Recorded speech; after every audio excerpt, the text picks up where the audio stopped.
Fala pessoal, beleza? Caio aqui da equipe do Já Invest trazendo para vocês mais um vídeo de acompanhamento de resultados desse trimestre. E se você está gostando do nosso acompanhamento, não se esquece de se inscrever no canal para não perder os próximos vídeos. Dá like nesse vídeo, comenta aqui embaixo também o que você está achando, o que a gente pode fazer diferente, se tem alguma empresa específica que vocês querem ver vídeo por aqui, tá? Lembrando que eu vou focar aqui na apresentação de resultados, passar pelos pontos que mais importam ali na minha visão, mas se você quiser ver um relatório completo sobre a empresa de hoje, que vai ser a Brasil Agro, eu vou deixar ele aqui no link na descrição desse vídeo, beleza? Recados dados, vamos para análise. Bom, pessoal, e a empresa de hoje é a Brasil Agro, né, como eu falei, e aqui já começa um pouquinho diferente. A gente vai ver aqui que ela está divulgando os resultados do segundo trimestre de 2022, não necessariamente o quarto trimestre de 2021, como a gente está acostumado, né? E o que acontece é que a Brasil Agro, ela respeita o ano da safra dela. Então a safra dela iniciou no meio de 2021 e vai até o meio de 2022. Então ela divulga os resultados com base no andamento da safra. Então, esse é o segundo trimestre para a safra que vai finalizar no mês de 2022. Esse mês de janeiro até março de 2022 vai ser o terceiro trimestre, e de março a junho de 2022 vai ser aí sim o quarto trimestre já de 2022 da Brasil Agro, tá? Bom, entendendo isso, vamos passar aqui para análise, focar nos pontos mais importantes. Aqui a gente tem os destaques da empresa, tá? Uma receita de 957 milhões no trimestre. A gente já vai falar um pouco mais para frente se isso foi bom, se isso foi ruim, né? A gente viu, ela divulgou números assim realmente astronômicos, o lucro cresceu 680%, o EBITDA ajustado foi 5 vezes maior do que no mesmo período do ano passado, né? Nos mesmos 6 meses da safra passada. Então foram resultados realmente bem fortes, mas a gente vai ver que não foi bem assim, tá? Aqui passando por uma parte ESG, vocês podem estudar isso daqui, mas não é relevante para a nossa análise. A gente já chega aqui no primeiro ponto importante da Brasil Agro, tá? Então, como expliquei, a gente está vendo o ano safra que iniciou no mês de 2021 e vai até o mês de 2022, e um número bem importante de acompanhar é o crescimento da área plantada, tá? Então, ela tinha uma área plantada em 1.000 hectares de 153 mil hectares na safra de 2019, foi até 661 mil hectares para 2020 e conseguiu crescer aí 5% a safra estimada, né, a área plantada estimada para 2021-22, né, que finaliza agora no meio de 2022. Por que isso é importante? Porque o crescimento da área plantada é o que vai permitir com que ela plante mais e colha mais e tenha mais resultado, tá? Não é só isso, claro, mas é importante ver esse crescimento, é um crescimento que tende a ser mais lento mesmo, a menos que ela faça novas compras de terra. E ela está no momento agora mais de venda do que de compra, tá? A gente vai falar um pouco mais disso para frente. Nada impede dela comprar, mas eu acredito que no momento ela vai equalizar a área plantada, ela não vai expandir tão fortemente. A gente vê aqui a mudança de mix de uma safra para outra, né? A safra passada para essa safra realmente não teve tanta mudança assim. O principal mix da Brasil Agro é soja, milho e cana, né? Então a gente vê que está, né, dada aqui as devidas proporções, está bem parecido, né? 37% esse ano aqui de soja, 16% de milho e 17% de cana, e o restante aqui das outras colheitas e culturas e até mesmo pecuária que a empresa tem. Abrindo agora um pouco da produção dessa safra, né, dos grãos e de algodão, que ela costuma reportar eles dois juntos, a gente vê um crescimento em todas as linhas, né, um crescimento em produção de todas as linhas. Então a soja crescendo, milho crescendo bem, o milho safrinha crescendo bem também em relação à mesma safra do ano passado. Lembrando que a safra do ano passado teve uma pequena quebra de expectativas, mas eu julgo que esse crescimento aqui, ele realmente veio de uma operação melhor, não em cima de um resultado fraco, que a Brasil Agro, por mais que tenha tido uma quebra de expectativas no ano passado, ela vem de um resultado forte nos últimos 3 anos.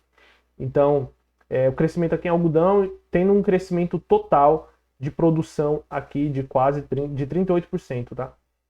E a gente vê que a empresa, ela cresceu, está crescendo a área plantada 5%, mas a produção está crescendo bem mais. Isso acontece por dois motivos, né? Primeiro, que a empresa ela consegue ser mais produtiva nas áreas que ela já tinha, né? Pela própria natureza da Brasil Agro.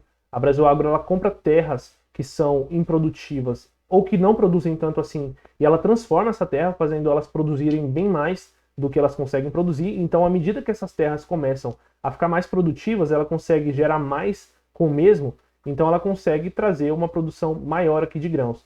E também pelo motivo que eu falei de que o ano passado teve uma pequena quebra de expectativas nas safras, né, em geral, de grãos e algodão, então ela acabou não tendo aí um resultado tão bom quanto previsto, e aí ela compara nesses primeiros 6 meses de 2022, né, no primeiro e segundo trimestre de 2022, com os 6 meses os primeiros 6 meses da safra de 2021, acaba parecendo que ela cresceu bastante, mas não foi bem assim. Mas continua sendo um ótimo resultado na minha visão. Aqui um outro número importante da gente acompanhar é como anda essa safra, né? O quanto que ela já plantou, o quanto que ela já colheu. E aí é que ela traz um termômetro bem interessante, fica bem visual, bem fácil de ver. Praticamente já plantou toda a safra, praticamente aqui, tirando o feijão, que tem um prazo de plantio diferente. Isso é uma coisa interessante, um ponto bem forte da Brasil Agro, né? Porque ela trabalha com um mix de vários tipos de colheitas diferentes, que ocorrem em momentos diferentes do ano e até, às vezes, em climas e países diferentes. Então, quando ela tem um problema, por exemplo, na colheita ou no plantio de soja no sul do Brasil, talvez a fazenda que fica mais no centro-oeste não tenha esse mesmo problema, o que dá para ela uma diversificação e reduz o risco da operação. Isso tudo está bem explicado lá no relatório, tá? Então a gente vê que ela já chegou aqui numa fase bem avançada de plantio e a colheita está iniciando agora, né? Para quem não sabe, a colheita vem no segundo semestre do calendário da safra, tá? Não sei se está não sei se está confuso para vocês, mas o calendário da safra não é o mesmo calendário que a gente tem aqui anual, é como eu expliquei lá no começo do vídeo. Passando aqui agora para a produção de cana-de-açúcar, né, que é uma das colheitas mais importantes da empresa, a gente vê que a safra estimada e a safra realizada está bem dentro da estimativa da empresa, né? Isso mostra a competência da gestão realmente em atingir os objetivos que ela traça. Isso é muito interessante porque quando a empresa ela coloca uma projeção e você vê que toda vez ela está cumprindo aquela projeção, a menos que aconteçam um caso de um acidente climático, um problema climático que pode acontecer, é um dos riscos aqui da operação da Brasil Agro, mas quando isso não acontece, a Brasil Agro tende a atender a expectativa ou superar a expectativa, mas não muito, né? Ela vai ali bem em cima da expectativa dela. Então a gente vê que tanto a produção e a área colhida, elas estão bem em linha com o esperado, né? Falando um pouco aqui da parte pecuária, tá? Não vou focar muito nisso, porque a parte pecuária da Brasil Agro representa pouco da receita e é secundária para a empresa, é uma atividade secundária. A pecuária, ela faz parte da transformação da área da terra também. Então, quando ela chega numa área que está muito improdutiva, o gado ele ajuda na transformação e na melhoria dessa terra. Também é uma forma dela diversificar, né? Ela compra o gado, né? Engorda esse gado, depois vende, ela ganha dinheiro com isso, mas ajuda muito mais na parte de transformação de terra. Então, é quase que uma atividade estratégica, mas não é tão relevante para a receita, tá? Mas a gente vê que o número de cabeças de gado aqui está dentro da estimativa, então um bom dado aqui sobre a empresa. A área de pasto aqui reduziu, nada muito relevante, faz parte da estratégia da empresa. Isso daqui a gente não foca muito, tá? Aqui uma parte interessante, a posição do head da empresa, né? A Brasil Agro trabalha muito fortemente com o head, tá? Então, o que é o head?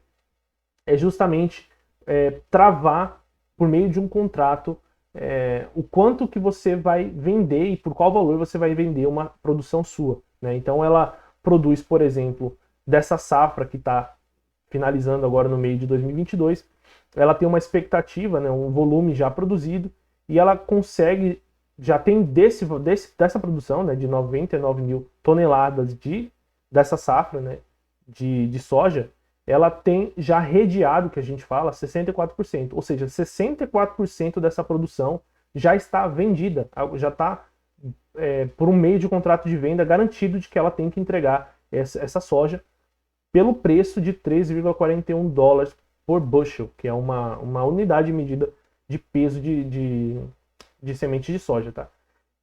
E aí ela consegue também travar aqui $1 de 5,50, né? Então é muito interessante que a empresa... Por que ela vai fazendo isso? Porque quando ela vai vendo que a produção está andando bem, que a o plantio, né? A gente viu que o plantio já foi quase todo, agora ela está na parte de colheita e ela já consegue ver mais ou menos o quanto que ela vai conseguir produzir naquele ano, e ela vê que o preço da soja está num valor interessante para ela, que o dólar está num valor interessante para ela, ela trava ela trava a margem, né? O que a gente chama de trava a margem, ou seja, ela vai lá e já garante essa venda, que ela sabe que vai ser o suficiente para pagar os custos, a despesa dela e dar um bom resultado no ano. Então eu gosto muito dessa estratégia de hedge da empresa, realmente reduz bastante o risco, né? A gente já consegue praticamente prever aqui o quanto que vai ser o resultado da empresa nessa safra. No próximo trimestre a gente vai ver que a porcentagem do quanto que foi redeado já está bem maior, né? Ela vai chegar próximo de 90% da produção redeada, e ela faz a mesma coisa aqui para o milho, para o algodão e para a cana-de-açúcar, tá? Então a gente vê aqui que todas elas estão aqui, tirando a cana-de-açúcar, estão já redeadas quase 60% ou mais de 60%, em preços aqui que a gente sabe que estão em níveis bem altos aí no mercado. As commodities estão explodindo, o preço da soja é um dos maiores já nos últimos anos, o preço do milho também é a mesma coisa, e num dólar que a gente viu, um dólar bem bom, né? Agora a gente vê que o dólar está caindo, chegando aí a 5,30, 5,20 daqui a pouco, e a empresa conseguiu já travar uma venda aí a $1 5,50. Então o resultado dessa safra de 2022 da Brasil Agro, lembrando que vai até o meio do ano, deve ser o maior resultado da história da Brasil Agro, tá?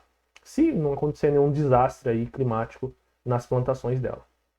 Agora vamos passar aqui para os principais números da empresa, né? Vamos entender se realmente o resultado veio tão bom quanto ele pareceu vir, né? Quando a gente olha aqui que o lucro líquido subiu 680%, EBITDA ajustado 355%, esses números são muito absurdos e a gente não parece ser normal, né? Não parece ser possível ela conseguir vender tão mais assim de um ano para o outro, tá?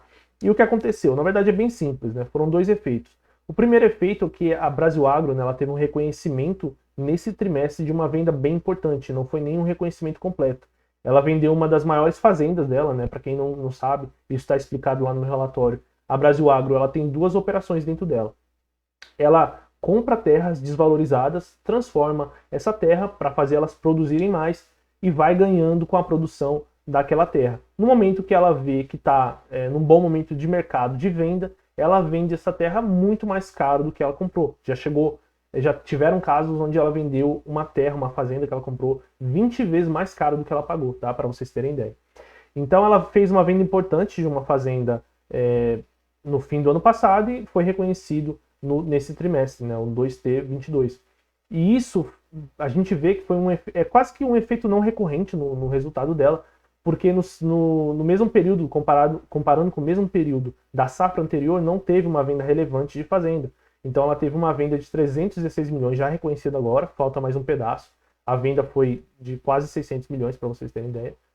E no mesmo período, em comparação com o mesmo período, ela teve uma venda pequena de 7 milhões. Então isso acabou impactando todas as linhas ali para baixo. Então a gente vai ver que a empresa teve uma receita líquida total 162% acima, né? Quando a gente olha só o EBITDA operacional, mesmo assim, quando a gente tira o efeito da venda e olha só o EBITDA operacional, a gente vê que ela teve um EBITDA operacional de 152%. Mais para frente eu vou explicar o porquê disso, que eu tenho um gráfico na seguida aqui na próxima página que vai ajudar nessa explicação, né? Mas de qualquer forma, independente se a gente desconsiderar essa venda da fazenda, a empresa está trazendo um ótimo resultado na nossa visão, tá? O resultado vem em linha com o que a gente esperava. Esse ano realmente deve ser essa safra, realmente deve ser a melhor safra em números, em valores da Brasil Agro. Se ela tiver mais alguma outra venda nesse semestre para equalizar a terra dela, né? Porque agora ela está com um nível de área plantada bem interessante, vai ser realmente bem forte o resultado da Brasil Agro e a gente está bem otimista com o resultado da empresa, tá?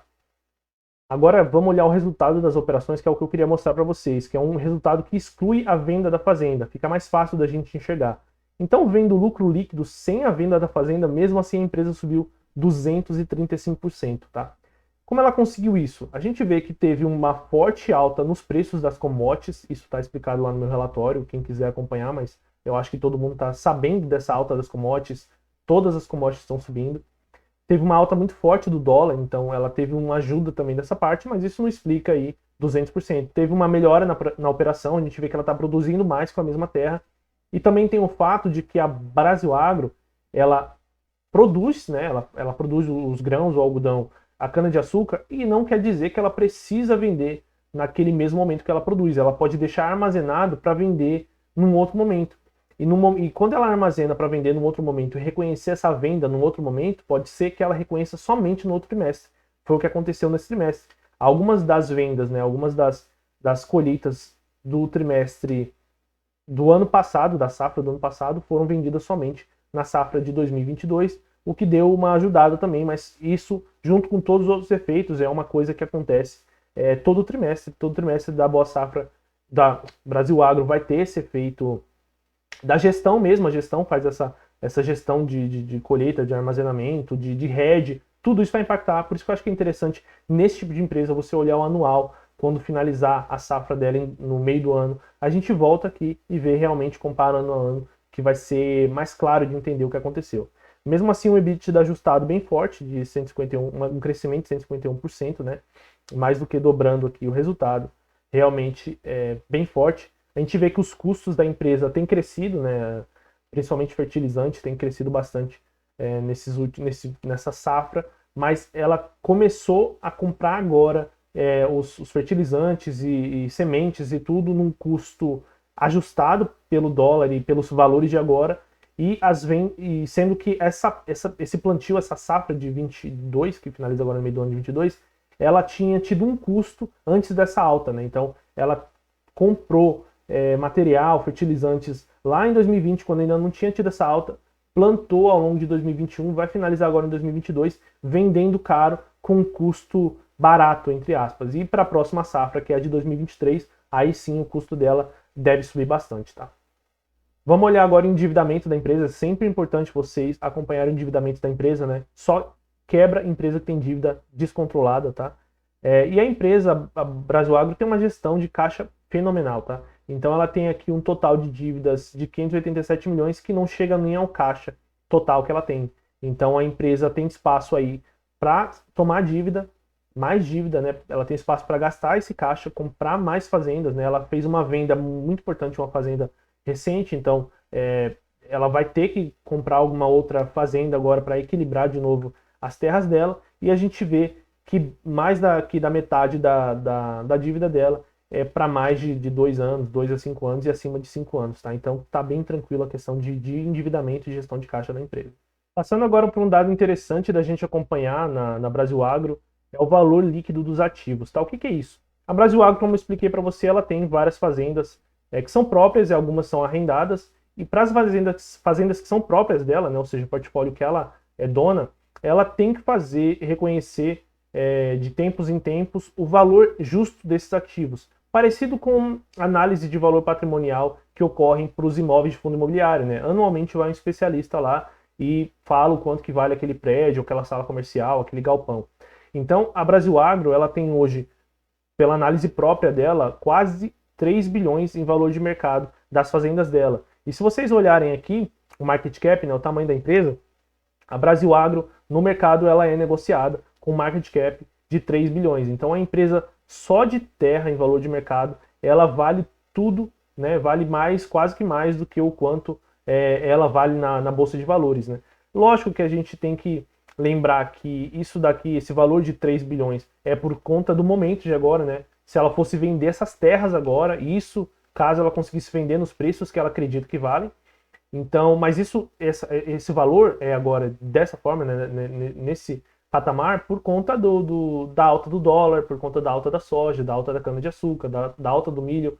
Tudo isso influencia o real valor da terra, porque mais gente vai estar interessada em comprar as fazendas por um preço mais alto. É só você ver qual o valor que ela está conseguindo vender as terras dela, né? Ela está vendendo por valores absurdos. Então, por mais que isso seja um número interessante, a gente não pode levar muito isso em consideração. É interessante ver, interessante acompanhar, mas a empresa não vai vender todas as terras dela e parar de operar e não ter com o que trabalhar. Então, é legal da gente ver que as terras estão valorizando. Esse número inclusive é auditado pela Deloitte, né? Auditado não, a Deloitte, para quem não sabe, é uma empresa de auditoria de contabilidade, tá? Uma das Big Four que a gente fala, uma das gigantes. E ela mesma, né, a Deloitte, tem uma equipe que faz a própria análise dela e costuma ser bem parecida com o número da Boa Safra, né? A Deloitte acho que está até com um valor mais alto do que o da da Brasil Agro, desculpa. Então é um número legal de ver, mas não impacta tanto assim a empresa. E agora, encaminhando aqui para o final da análise, a gente vê que a empresa traz aqui um gráfico do resultado do retorno das ações dela, né, nesse último ano, durante essa safra. Então a gente vê que de julho do ano passado para cá, ela teve um resultado bem mais forte do que o Ibovespa, né? Claro que ela não colocou aqui janeiro, que janeiro o Ibov teve uma boa recuperação, mas mesmo assim a Brasil Agro estaria vencendo o Ibovespa. E eu acredito que isso é por conta do bom momento que a gente está vivendo para commodities, um bom momento que a gente está vivendo para agro em geral, né? Mas isso não valeria de nada se a empresa não estivesse fazendo por onde, né? Então a Brasil Agro, a gente enxerga que ela está tendo um resultado cada vez melhor. É uma ótima empresa aí para você estudar e ter na carteira, né? É uma empresa com bastante risco, se você quiser entender melhor sobre a operação da empresa, como ela toca a operação e os pontos fortes e fracos dela. Novamente, o relatório completo está aqui na descrição desse vídeo. Se você gostou desse vídeo, compartilhe ele com seus amigos no grupo. Dá um like aqui nesse vídeo para ajudar a gente. Comenta aqui embaixo também se você gostou, se você não gostou do resultado da Brasil Agro, alguma dúvida que você ficou. Por hoje é isso e vejo vocês no próximo vídeo.